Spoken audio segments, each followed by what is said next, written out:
Paris, 1944. Une fumée noire et nauséabonde s'échappe du 21 rue Le Sueur. Les pompiers découvrent l'impensable, des restes humains calcinés, des valises remplies d'effets personnels, les traces d'un massacre méthodique. Dans cette demeure bourgeoise du 16e arrondissement se cache l'un des criminels les plus terrifiants de l'histoire française, Marcel Petiot, bientôt surnommé le docteur du diable. Médecin respecté en apparence, Marcel Petiot a transformé son hôtel particulier en véritable laboratoire de la mort. De 1942 à 1944, il attire ses victimes en leur promettant des passages clandestins vers l'Argentine. Juifs fuyant les persécutions, résistants menacés, trafiquants en danger, tous croient échapper à leurs poursuivants. Tous ignorent qu'ils pénètrent dans un piège mortel. Le stratagème est diabolique. Moyennant des sommes considérables, Petiot prétend organiser leur évasion. Mais ses clients ne quittent jamais vivants le 21 rue Le Sueur. Ils périssent dans sa chambre à gaz artisanal, leurs corps disparaissent dans l'acide, leurs biens précieux s'accumulent dans les coffres du docteur du diable. Arrêté en octobre 1944, Marcel Petiot comparaît en mars 1946 devant la cour d'assises de la Seine. Le procès passionne la France entière.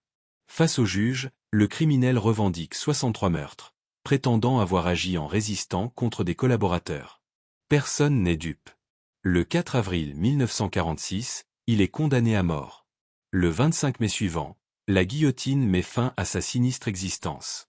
Mais Marcel Petiot emporte un secret dans la tombe.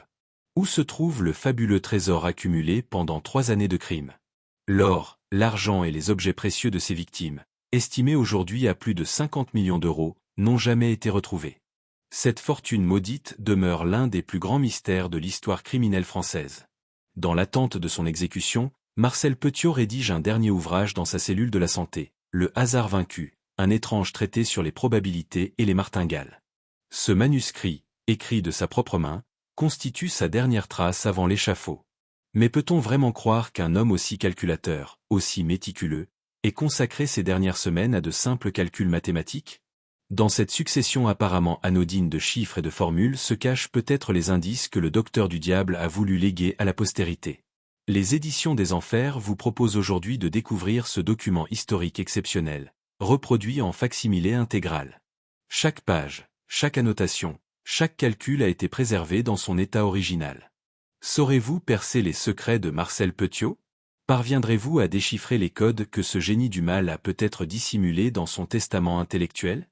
Après plus de 70 ans de mystère, le hasard vaincu pourrait enfin révéler l'emplacement du trésor maudit du docteur du diable. Un document unique. Un mystère insoluble. Une énigme qui vous défie.